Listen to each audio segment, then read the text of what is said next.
প্রতিপক্ষকে ফাঁসাতে একমাত্র মেয়েকে সিনেমার গল্পের মতো হত্যা করেছে কুড়িগ্রামের আপন বাবা মা এবং চাচি।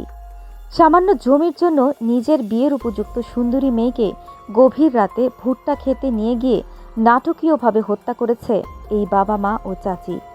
এ ঘটনায় পুলিশ মেয়েটির বাবা মা ও চাচিকে গ্রেফতার করেছে এবং হত্যার দায় স্বীকার করে তারা আদালতে জবানবন্দি দিয়েছেন।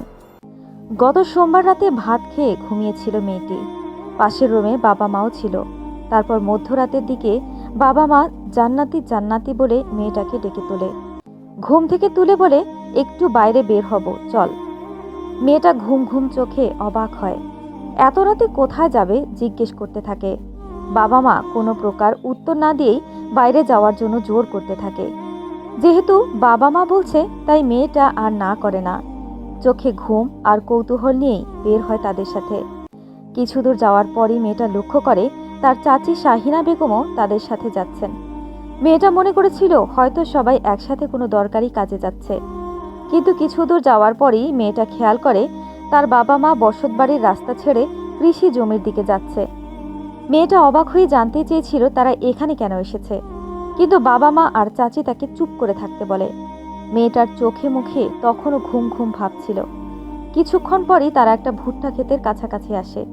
এখানে এসেও কৌতূহলী হয়ে বাবা মা আর চাচিকে জিজ্ঞেস করতে চেয়েছিল তারা এত রাতে এখানে কেন এসেছে, কিন্তু তার আগেই পেছন থেকে জান্নাতির হাত এবং মুখ জাপটে ধরে যাতে চিৎকার করতে না পারে।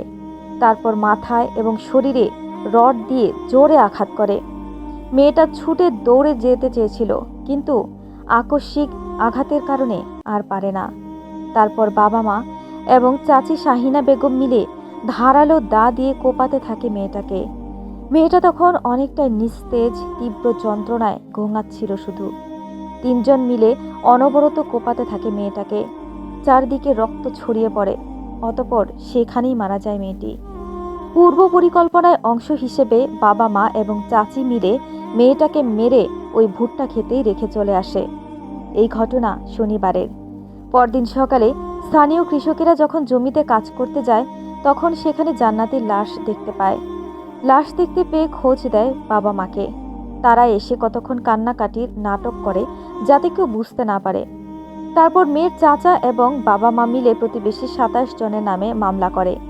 তারপর পুলিশ তাৎক্ষণিক সেই প্রতিবেশীদের আটক করে জিজ্ঞাসাবাদ শুরু করে, কিন্তু পুলিশ কিছুতেই সুরাহা করতে পারছিল না। সবাই অস্বীকার করছিল। পুলিশ আরও জোর দিয়ে জিজ্ঞাসাবাদ করে, কিন্তু কাজ হয় না। এর 2 দিন পর পুলিশ লাশের ময়না তদন্ত করে কিছু ক্লু পায়। সেই ক্লু ধরে পুলিশ মেয়েটার মা বাবা এবং চাচা চাচিকে জিজ্ঞাসাবাদ করার জন্য থানায় নিয়ে আসে। তারা থানায় এসেই ওই প্রতিবেশীদের বিরুদ্ধে সাক্ষ্য দিতে থাকে এবং তাদেরকে ফাঁসি দিতে বলে।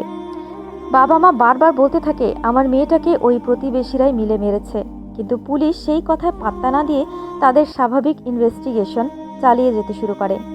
এক পর্যায়ে যখন জোরালো জিজ্ঞাসাবাদ শুরু করে এবং ক্লুগুলো সামনে নিয়ে আসে, তখন চাচি শাহিনা বেগম পুলিশের কাছে স্বীকার করে ফেলে যে তারাই মেয়েটাকে শনিবার রাতে মেরেছে।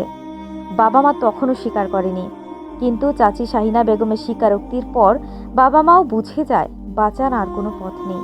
তারপর মেয়েটার বাবা জাহিদুল ইসলাম এবং মা মোর্শেদা বেগমও স্বীকার করে যে তারা 3 জন মিলেই মেয়েটাকে নির্মমভাবে মেরেছে। তারপর মারার কারণ জিজ্ঞেস করায় তারা জানায় প্রতিপক্ষ প্রতিবেশীদের ফাঁসাতেই তারা নিজ মেয়েকে মেরেছে। প্রতিবেশীদের সাথে তাদের একটা 32 বিঘা জমি নিয়ে ঝামেলা চলছিল বহুদিন ধরেই। তাই চাচি শাহিনা বেগম তাদেরকে প্ল্যান দিয়েছিল নিজ মেয়েকে মেরে ওই জমিতে রেখে আসতে। তারপর তারা মামলা করবে প্রতিবেশীদের নামে। এতে করে মামলার প্রতিবেশীদের জেল হলে তারা সহজেই 32 বিঘা জমিটা দখল নিয়ে নিজেদের করে নিতে পারবে। এজন্যই তারা 27 জন প্রতিবেশীর নামে মামলা করেছিল যাতে ওই পরিবারের সবার জেল হয়। এই স্বীকারোক্তিগুলো কুড়িগ্রাম সদর থানার অফিসার ইনচার্জ মোহাম্মদ হাবিবুল্লাহ সংগ্রহ করেছেন এবং ভেরিফাই করে সত্যায়িত করেছেন। তাছাড়া মেয়েটাকে কিভাবে মারা হয়েছিল সেই ঘটনার স্বীকারোক্তিও বাবা মায়ের কাছ থেকে পুলিশ নিয়েছে। জান্নাতি মেয়েটার বয়স খুব বেশি না, 15 বছর বয়স মাত্র। পড়াশোনা করত ক্লাস 9-এ।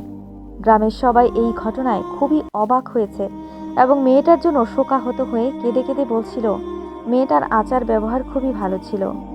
মেয়েটার স্কুলের শিক্ষক এবং সহপাঠীরাও জানিয়েছিল মেয়েটা পড়াশোনায় অনেক ভালো ছিল।